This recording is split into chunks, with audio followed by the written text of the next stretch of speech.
So the day has come that we need to talk about the Aegrit.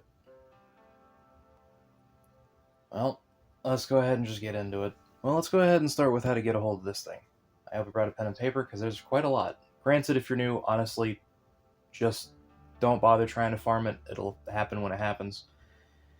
But for those of you that want to try, you have to craft the personal quarters and do all the quests all the way up to and through New War, which requires an Amp, a Railjack, and a Necromech.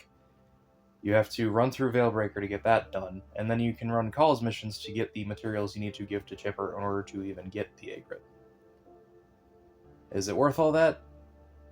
By the end of this video, we'll come to a conclusion on that matter.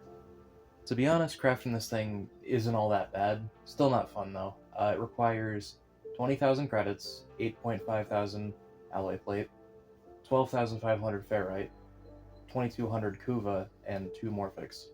The kuva is the real annoying thing there. Granted, you can get it from Paladino every week, so I guess just set aside some for that.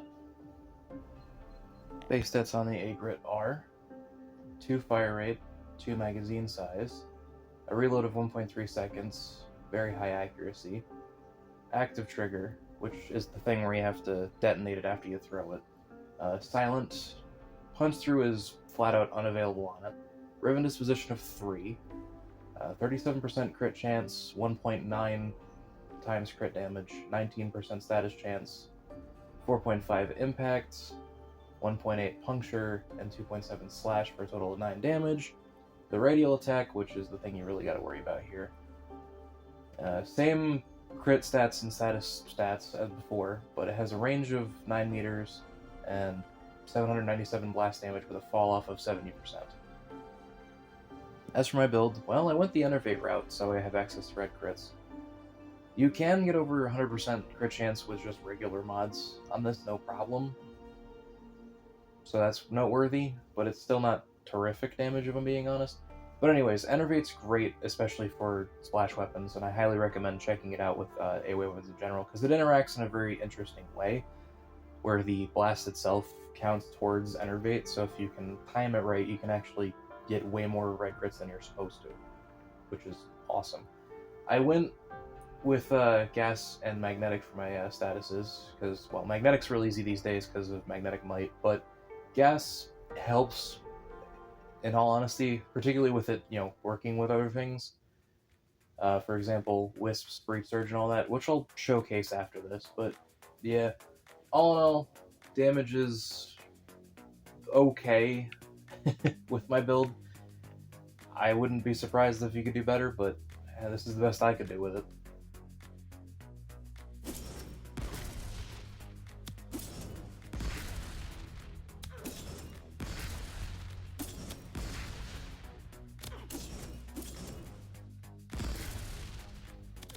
As for synergies, well, nothing special. It has the same synergies that pretty much any other AoE weapon has, and if I'm being honest, it's not as effective as most other AoE weapons in that department, though you can make it work if you like the style. The lack of ammo capacity is the real killer.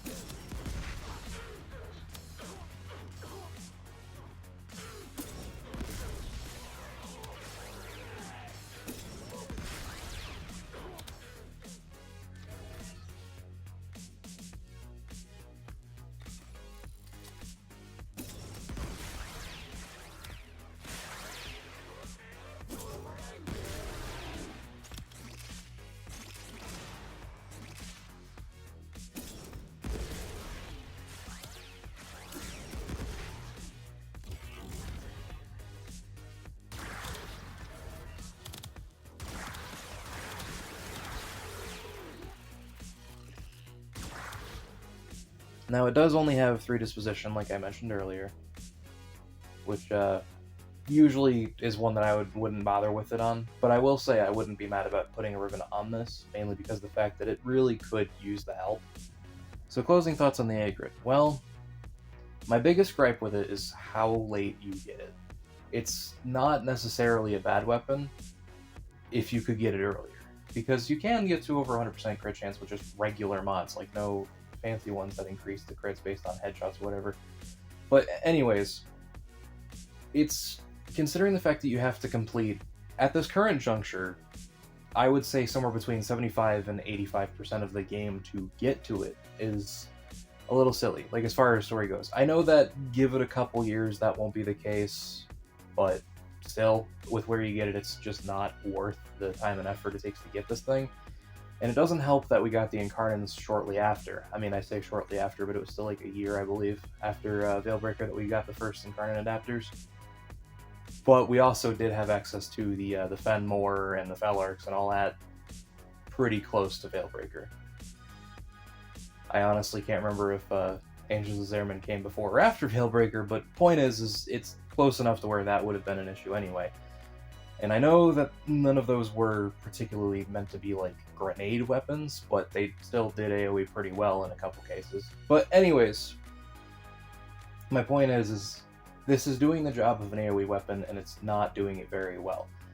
The lack of the ammo capacity, like yes, I know you have access to, prime pistol ammo mutation for it, but the lack of ammo capacity is a huge issue for me. That, and you can't even do something that would have made this really cool, where you can just load up one particular area like a trap and then detonate all the bombs at once, because that would have been cool as well. But you can only have 2 of them on the ground at a time, so no, you can't do that either. I mean, as I showcased earlier, it does have some synergies, but bear in mind that pretty much every AoE in this weapon can do said synergies, especially if they are a rocket or grenade type thing. Again, the Aegrit's not bad per se, it's just not worth it. It's, with where you are in the game by the time you get to it, it's not really anything more than MR fodder, if I'm being honest. But anyways, sorry that this was so negative, but thank you all for watching, get plenty of water, and have a good one.